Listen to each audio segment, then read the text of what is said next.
السلام علیکم ورحمۃ اللہ وبرکاتہ۔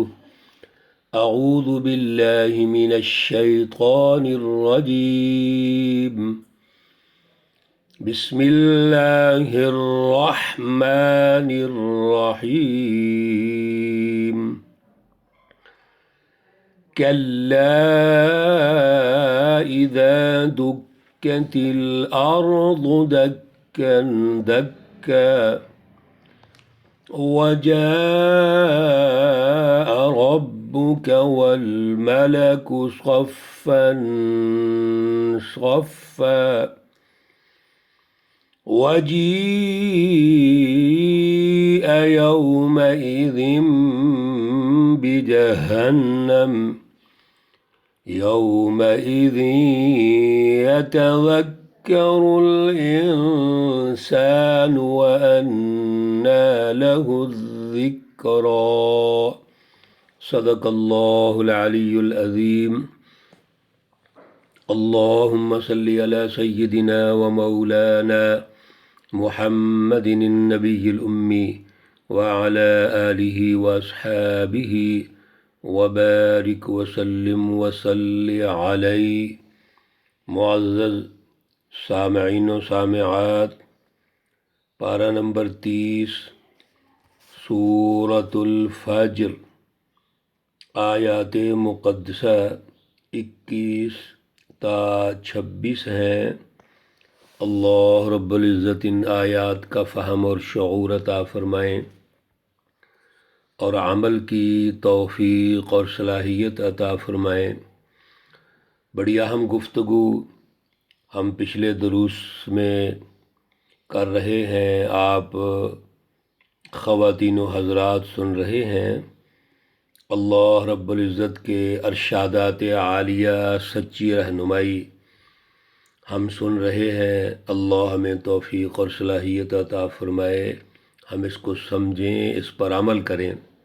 میرے عزیزو، پچھلے درس میں عرض کیا گیا تھا، اللہ رب العزت کی ڈیمانڈ یہ ہے کہ ہمارے اوپر جو سسٹم موجود ہو، جو نظام ہے، یعنی سیاسی نظام، معاشی نظام، اور جس سماجی اور معاشرتی نظام میں ہم رہتے ہیں، اس پہ اللہ کی بالادستی ہونی چاہیے۔ فکر اور فلسفہ یہ بنیاد ہوتے ہیں کسی سسٹم کی تشکیل کے لیے۔ جیسا کہ کوئی بھی آپ کام کرتے ہیں تو اس کی ایک تھیوری ہے، دوسرا اس کا پریکٹیکل ہے۔ تو تھیوری وہ بنیادی فلسفی ہوتی ہے جس کے مطابق آپ نے ڈرائنگ کرنی ہوتی ہے، اپنے سسٹم کی پوری ڈیزائننگ کرنی ہوتی ہے۔ دین اسلام کی جو فلسفی ہے وہ فلسفہ توحید ہے، جس کو ہم خدا شناسی بھی کہتے ہیں، اللہ کی پہچان کا پیدا ہونا۔ میرے عزیزو، یہ اسی وقت ہوگا جب ہم اس ڈرائنگ کو سمجھیں گے۔ ہمیں کوئی ڈرائنگ اگر نظر آ جائے تو آپ اس کا ایک ایک نقطہ سمجھتے ہیں، اور اگر آپ نہیں سمجھتے تو سمجھنے کی کوشش کرتے ہیں۔ آپ متعلقہ جو اس فیلڈ کا بندہ ہے، ماہر ہے، تجربہ کار ہے، اس سے آپ سمجھیں گے۔ میرے عزیزو، اللہ رب العزت نے ہمیں جو اعلیٰ پروگرام فلسفی فلسفہ توحید دیا ہے، اس کی رہنمائی بھی اللہ نے خود دی ہے، اور پھر اس کی ڈیزائننگ اور ڈرائنگ کر کے اللہ نے اپنے پیارے نبیوں کو بھیجا تاکہ یہ انبیاء علیہم السلام اس کا سسٹم قائم کریں۔ اور اس کا خلاصہ کیا ہے؟ عدل کا سیاسی نظام، عدل کا معاشی نظام، عدل کا سماجی نظام۔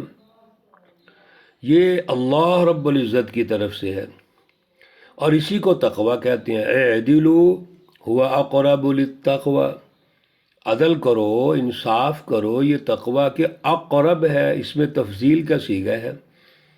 آج کل ہم حیران ہوتے ہیں، تقوی کا بھی اپنا ہی مفہوم گڑھ لیا گیا ہے۔ تقوی کا مفہوم یہ ہے، کوئی داڑھی ہے، کوئی سر پہ پگڑی ہے، کوئی جبے کبے پہنے ہوئے ہیں، تسمیاں ہاتھ میں پکڑی ہوئی ہیں۔ بھائی یہ سب کچھ تو ایک انسانی شخصیت کی کیفیات کا نام ہے۔ تقوی کا تعلق عدل سے ہے، یہ نص قطعی سے ثابت ہو گیا، اے عدلو فعل امر کا صیغہ ہے یہ۔ تو اگر آپ نے کسی کے تقوی کے اعتبار سے فیصلہ کرنا ہے یہ متقی ہے، پرہیزگار ہے، نیک ہے، تو آپ دیکھیں اس کی زندگی میں عدل ہے، یہ عدل کے فیصلے کرتا ہے، عدل کے ساتھ تائید کرتا ہے۔ گھر سے لے کے آپ اس کا سیاسی نظام دیکھیں، معاشی نظام دیکھیں، معاشرتی سسٹم دیکھیے کہ عدل کر رہے ہیں۔ اگر کوئی کاروباری ہے تو یہ فیکٹری اونر جو ہے اپنے ملازمین کے ساتھ کیسے پیش آتا ہے؟ اللہ کی رہنمائی کے مطابق پیش آتا ہے۔ اللہ تو اپنی مخلوق کے مربی ہیں، رب ہیں، تربیت کر رہے ہیں، ان کی نشو و نما کرتے ہیں، ان کی ضروریات پوری کرتے ہیں۔ تو کیا یہ بھی اپنے ملازمین کی ضروریات اسی طرح پوری کرتا ہے جیسے اپنی کرتا ہے؟ تو تقوی بیس ہے۔ اس لیے پچھلے درس میں یتیم مسکین کو اللہ نے عنوان بنا کر بات کی کہ یہ لوگ تو یتیم کا خیال ہی نہیں کرتے۔ بھائی یتیم تو وہی ہے جس کے بچپن میں ماں باپ چلے جائیں دنیا سے، والد صاحب چلے جائیں، وفات پا جائیں، وہ یتیم ہو گیا، تو اس کی کفالت کون کرے گا؟ یہ سسٹم ہی کرے گا نا۔ جس سسٹم نے، سیاسی نظام نے اپنے آپ کو خدمت کے لیے پیش کیا ہوا ہے وہی ذمہ دار ہے۔ اور اگر وہ سسٹم لوٹنے لگ جائے، وہ سیکورٹی کا جو نظام ہے وہی بدماشیہ بن جائے، تو بتائیے یتیم کی کفالت کون کرے گا؟ اور مسکین کی معاشی مینجمنٹ کون کرے گا؟ تعامل مسکین کا لفظ ہے۔ میں نے پچھلے درس میں بھی عرض کیا تھا کہ جو ہمارے مذہبی سکالرز یہ کہتے ہیں کہ قرآن پاک میں تو معاشی نظام ہی نہیں، تو ان سے پوچھئے ذرا طعام کس کو کہتے ہیں؟ نماز کو تو نہیں کہتے نا، روزے کو تو نہیں کہتے، طعام کھانے پینے کو کہتے ہیں۔ اور اس کا جو کھانے پینے سے مراد ایک معاشی مینجمنٹ ہے پوری۔ جو بھی سسٹم یہ نہیں کرتا اس کا نتیجہ یہ ہے کہ حب مال حب جاہ رکھتا ہے تو وہ تباہ و برباد ہو جاتا ہے۔ اس لیے سنیے اللہ کیا کہتے ہیں آج کے درس میں۔ یہ تمہید میرے عزیزو ذہن میں رکھو گے تو اگلی آیات سمجھ آئیں گی۔ اللہ فرماتے ہیں، اے ظالموں، اے حکمرانوں، اے وہ اشرافیہ جنہوں نے سسٹم کا بیڑا تو اٹھایا لیکن اس پہ عمل نہیں کیا، انسانیت دوستی کا نظام نہیں بنایا، انسانی حقوق پورے نہیں کیے، سنو ایک وقت ایسا آئے گا جب تم اللہ کی عدالت میں جاؤ گے، اور وہ وقت کیسا ہوگا؟ کلا، ہرگز نہیں، یعنی تمہیں کوئی معافی نہیں ہے۔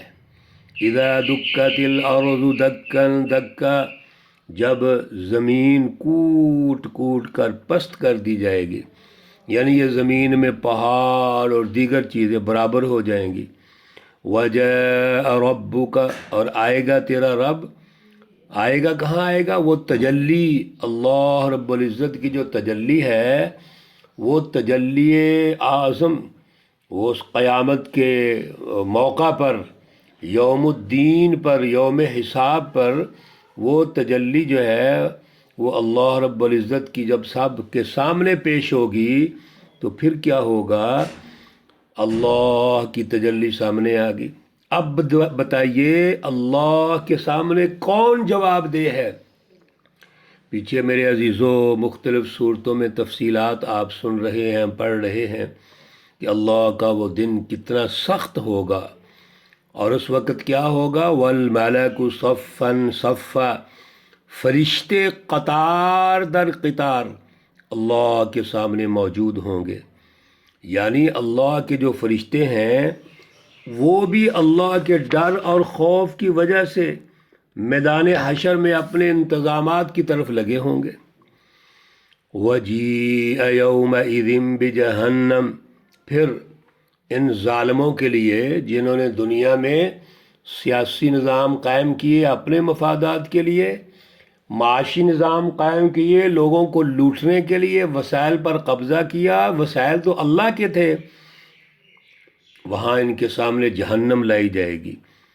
یومئذ، اس دن، بجہنم، جہنم لائی جائے گی، جہنم کے پردے اٹھا دیے جائیں گے، اور یومئذ، اس دن، یتذکر الانسان، یہ انسان سوچے گا، نصیحت حاصل کرنے کے لیے اب غور کرے گا۔ اللہ نے بڑا پیارا انداز اختیار کیا، سبحان اللہ۔ وَأَنَّى لَهُ الذِّكْرَى، اور اب یہ نصیحت کہاں سے ہے، یہ اس کی سوچ، یہ اس کا غور و فکر، اب اس کا کیا فائدہ ہے؟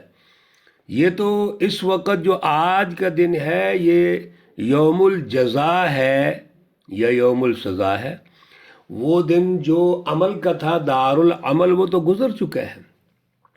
اس لیے میرے عزیزوں، میں آپ کی توجہ دلاتا رہتا ہوں، میں بھی شامل ہوں، ہم نے آج غور و فکر کرنا ہے۔ آج کے دن، آج کے اس گھنٹے میں، اس منٹ میں، ایک ایک سیکنڈ اور منٹ بڑا قیمتی ہے۔